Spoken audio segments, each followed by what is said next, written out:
Kalau seseorang bertanya siapa kamu, biasanya kamu akan menjawab dengan pekerjaanmu. Saya guru, saya dokter, saya tukang bangunan. Karena apa yang kita lakukan sering menunjukkan apa yang paling penting bagi kita. Tapi saat Tuhan memperkenalkan dirinya, Ia tidak berkata, "Aku pencipta langit dan bumi," meskipun itu benar. Ia justru berkata sesuatu yang mengejutkan. "Aku adalah bapa bagi anak yatim dan pelindung bagi para janda." Mari kita lihat lebih dalam apa artinya. Amsal pasal 23 ayat 10 sampai ayat 11. Jangan engkau memindahkan batas tanah yang lama dan memasuki ladang anak-anak yatim, karena penebus mereka kuat. Dialah yang membela perkara mereka melawan engkau. Bapa bagi yang tak berbapa. Ketika Tuhan menggambarkan dirinya sebagai bapa bagi yang tak berbapa dan pembela bagi para janda, Ia sedang menunjukkan isi hatinya, hal-hal yang paling Ia pedulikan dan yang terus Ia lakukan di dunia ini.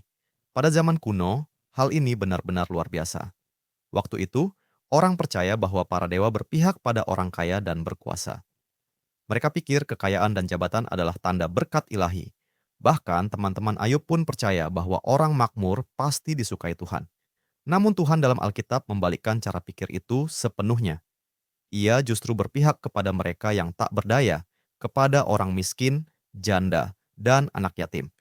Ia berdiri bersama mereka yang dilupakan dunia dan membela mereka yang tak punya siapa-siapa. Itulah sebabnya ketika Ayub berkata bahwa ia menolong anak yatim yang tak punya penolong dan membuat hati janda bersukacita, seperti yang kita baca di Ayub pasal 29 ayat 12 sampai ayat 13. Ia sebenarnya sedang meniru sifat Tuhan sendiri.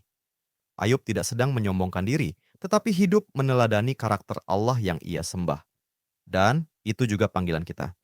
Saat kita peduli kepada mereka yang sendirian, saat kita membela mereka yang terlupakan, kita tidak hanya melakukan hal baik, kita sedang mencerminkan hati Tuhan sendiri, Sang Bapa bagi yang tak berbapa. Mari kita berhenti bentar dan mikir, apakah kamu mengenal seseorang yang yatim piatu atau janda? Kalau iya, apakah kamu sudah sungguh peduli pada mereka? Kalau belum, apa yang mungkin Tuhan ingin ubah dalam hidupmu, agar hatimu semakin menyerupai hatinya? Mari kita berdoa bersama.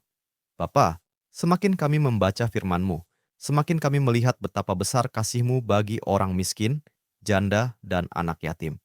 Engkau membela mereka yang tak punya siapa-siapa, dan Engkau memanggil kami untuk melakukan hal yang sama.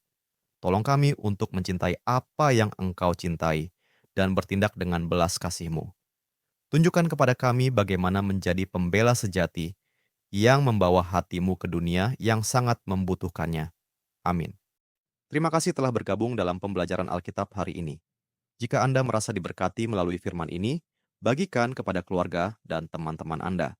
Jangan lupa untuk like video ini, tinggalkan komentar, dan subscribe channel kami agar kita dapat terus belajar dan bertumbuh bersama dalam firman Tuhan. Tuhan Yesus memberkati.